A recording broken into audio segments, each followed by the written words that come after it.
Hi everyone, एक नए topic में फिर से स्वागत है दोस्तों।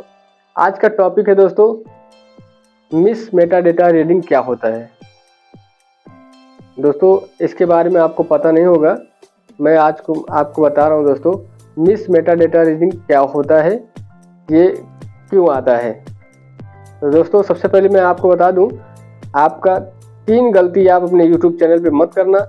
पहला, टैग जो है सही लिखने का, टाइटल सही लिखने का, डिस्क्रिप्शन भी अच्छे से लिखने का। टैग, टाइटल, डिस्क्रिप्शन, ये 3 चीज़ें जो है आप अपने यूट्यूब चैनल में जो आपके वीडियो को रैंक कराने में, आपके वीडियो को पर व्यूज़ लाने का, ये 3 चीज़ें जो है बहुत ही मायने रखता है।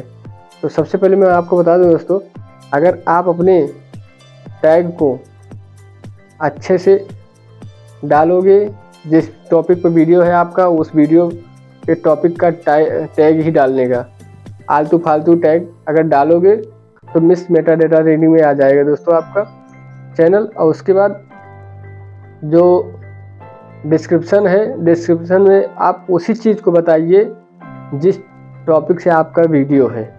आलतू फालतू का डिस्क्रिप्शन में नहीं रखने का, भरने का फालतू का।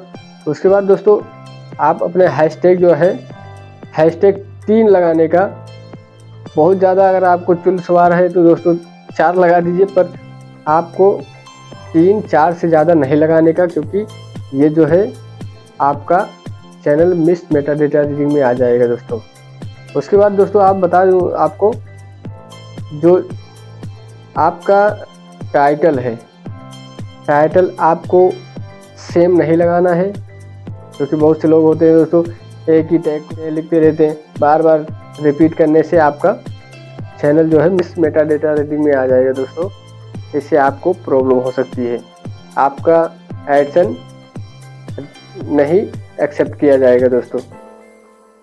तो दोस्तों आई होप ये वीडियो में आपको कुछ सीखने को मिला होगा दोस्तों। तो दोस्तों चैनल पर नए हो दोस्तों तो सब्सक्राइब कर लेना, बेल आइकन को दबा लेना, जिससे कि आपको ऐसे ही इंफॉर्मेटिव वीडियो आपको हमेशा मिले दोस्तों, जिससे आप कुछ नई जानकारी के बारे में सीख सको। तो चलो दोस्तों अगले वीडियो में फिर मिलेंगे दोस्तों, तब तक के लिए जय हिंद, वंदे मातरम।